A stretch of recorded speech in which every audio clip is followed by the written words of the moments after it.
As we have discussed about a Fourier transform and we have analyzed the frequency analysis for both periodic and aperiodic signal. Now we are going to discuss about the properties of Fourier transform similar to that what a Fourier series property. Here the first property is what a linearity property.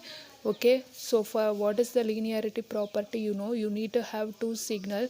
So x1 of t, so here we need to write x1 of t Fourier transform is x1 of j ohm, and you are having another signal x2 of t whose Fourier transform is x2 of j ohm. Okay, so here what is the linearity property is a x1 of t plus b x2 of t Fourier transform is a x1 of j ohm plus b x2 of j ohm. So this is what your Fourier transform. Okay.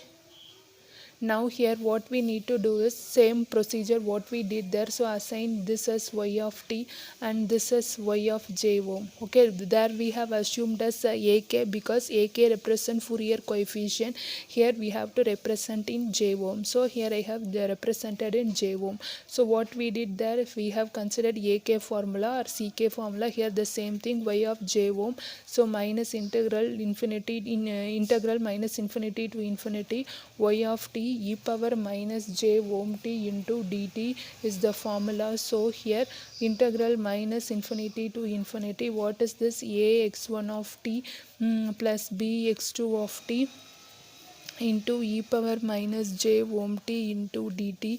So this is the formula. So expand split this summation. So here a into minus infinity to infinity x1 of t, this is common, so e power minus j ohm t into dt plus b take outside minus infinity to infinity x2 of t e power minus j ohm t into dt.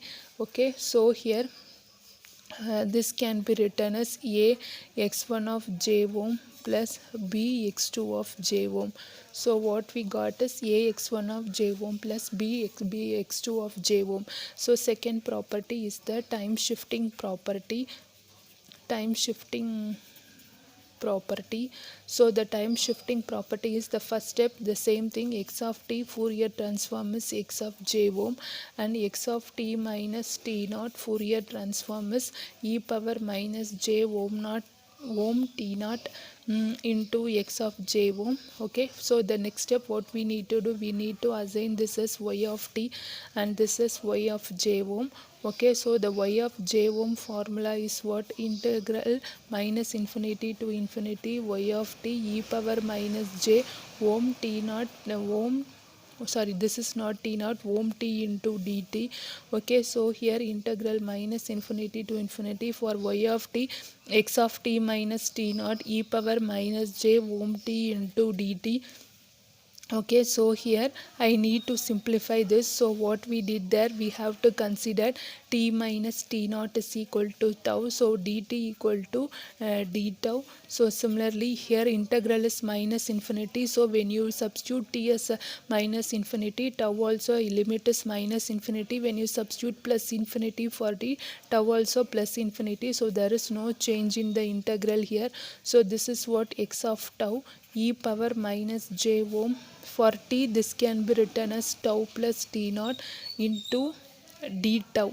Okay, so here this can be written as taking this part outside, so e power minus j ohm t naught integral minus infinity to infinity x of tau e power minus j ohm tau into d tau.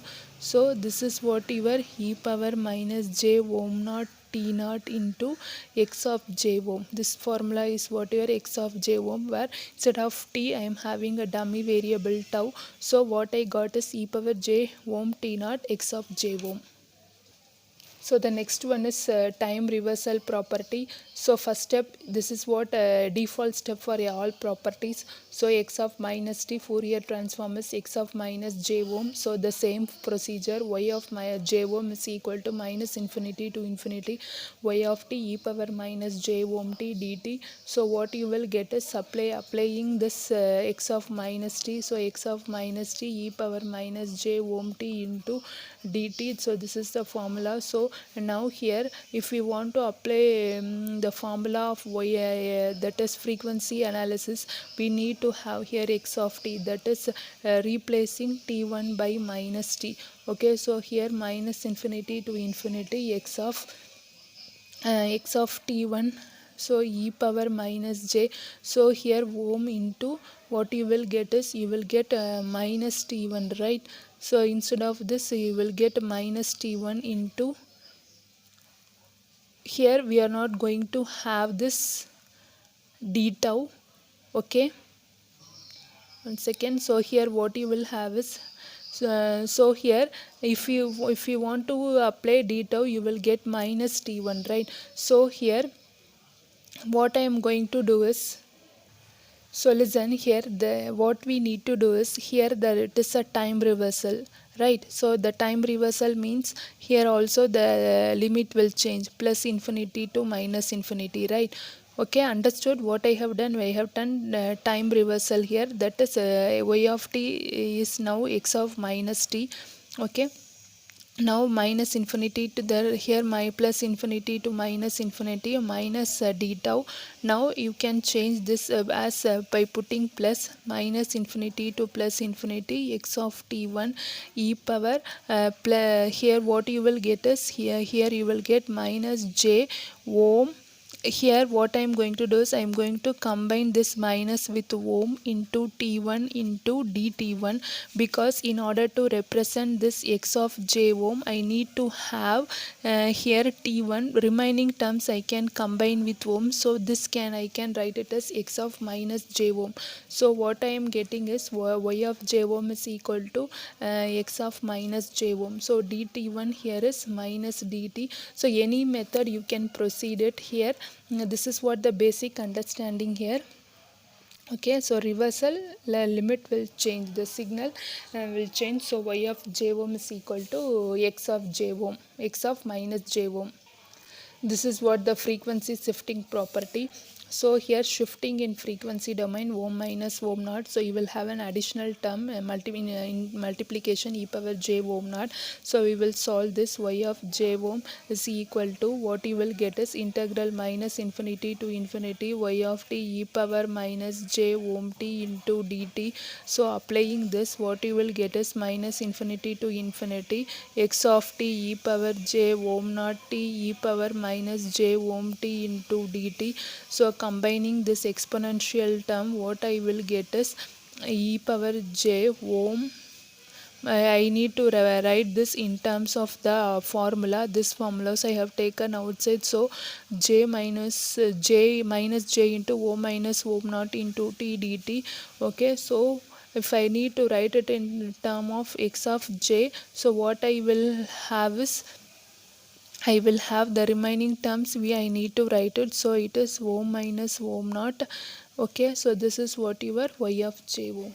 Okay, so this is what we have done it. So what we have done, the extra term we need to combine with the ohm. Similarly here the extra term, if you want to apply x of j ohm, you should have minus j t. So whatever the term remaining you are having, you have to combine with the ohm and you have to represent like this. Okay, hope you have understand this frequency shifting property. So the next is scaling property. So I have scaled the time domain. So here equivalently the corresponding frequency domain, it has scaled it. So here I am going to prove this. So first thing is y of j ohm is equal to minus infinity to infinity y of t e power minus j ohm t into dt. Okay, so here So here we have to apply this integral minus infinity to infinity x of at for this y of t e power minus j ohm t into dt I am having. So I am using a substitution method, at equal to tau, t equal to tau by a, therefore dt is equal to 1 by a into d tau. Okay, so since it is infinity minus infinity to infinity, so when I apply t equal to minus infinity, tau is also minus infinity. When I apply t equal to plus infinity, tau is also plus infinity, so there is no change in this. So here you will get x of tau e power minus j ohm. For t it is tau by a, for dt it is 1 by a into d tau. So here 1 by a integral minus infinity to infinity x of tau e power minus j. So whatever the term you are having, remaining term you need to combine with ohm. So here I have combined with, so I am getting 1 by a. So this is x of j ohm by a. So this is what your y of j ohm answer. Okay, so this is what the frequency scaling property.